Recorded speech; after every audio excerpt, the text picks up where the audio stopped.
Assalamualaikum warahmatullahi wabarakatuh. Perkenalkan, Ulun Nur Rahmaniati dari kelompok 3 di sini akan menjelaskan tentang sejarah Kerajaan Goa Talo. Kerajaan Goa adalah salah satu kerajaan besar dan paling berpengaruh di daerah Sulawesi Selatan pada abad ke-16. Rakyat dari kerajaan ini berasal dari suku Makassar yang berdiam di ujung selatan dan pesisir barat Sulawesi. Kerajaan ini awalnya bernama Goa saja, namun kemudian bergabung dengan Kerajaan Talo yang didirikan oleh adik dari Raja Goa, Karaeng Loe Risero.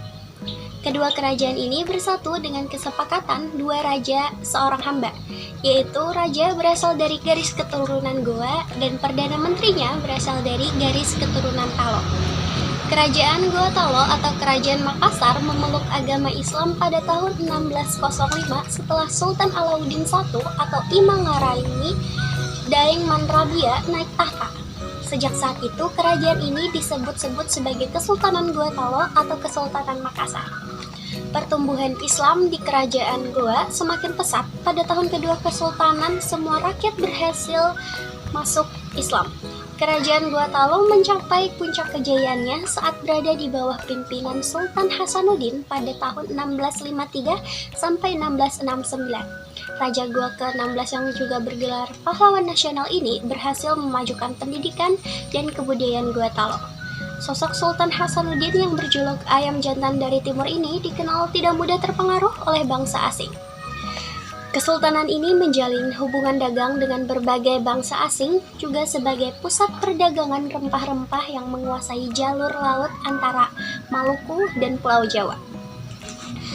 Kesultanan Goa Talo juga memiliki keunggulan dalam bidang militer, budaya, dan juga ilmu pengetahuan. Selain itu juga memiliki tokoh-tokoh ulama yang berpengaruh seperti Syekh Yusuf Al-Makassari dan Syekh Abdul Rauf As-Singkili. Runtuhnya kerajaan Goa Talo saat VOC menguasai sebagian besar kerajaan kecil di Pulau Sulawesi. Sultan Hasanuddin berupaya untuk melawannya dengan bantuan dari satuan kekuatan seluruh kerajaan di Indonesia bagian timur. Peperangan melawan Belanda saat itu langsung dipimpin oleh Sultan Hasanuddin, namun penjajah justru menambah pasukan yang membuat kubu Goa melemah dan terdesak. VOC melakukan serangan-serangan terhadap benteng-benteng Kesultanan Goa Talo di Maluku dan juga Sulawesi. VOC juga membujuk dan mendukung kerajaan-kerajaan lain yang menjadi musuh atau bahkan bawahan Kesultanan Goa Talo untuk memberontak dan bersekutu dengan VOC.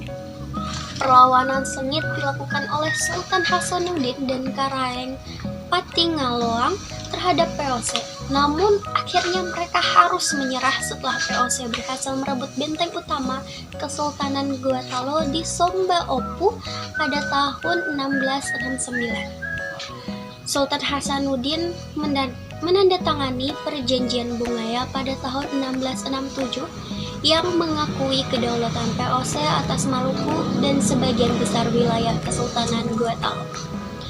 Kesultanan Goa Talo terus melemah dan kehilangan pengaruhnya di Sulawesi. Kesultanan Makassar ini mulai mengalami transisi kepemimpinan saat dipimpin oleh Sultan Muhammad Abdul Qadir Aiduddin. Kesultanan ini resmi menjadi bagian dari Republik Indonesia. Kerajaan Goa Talo juga banyak meninggalkan bukti sejarah yang dapat dilihat hingga saat ini. Di antaranya ada pertama Istana Balalompoah, kedua ada Masjid Katangka, tiga ada Benteng Somba Opu, dan keempat ada Benteng Port Rotterdam. Itu tadi penjelasan dan sejarah dari Kerajaan Goa Talo. Semoga video ini bermanfaat.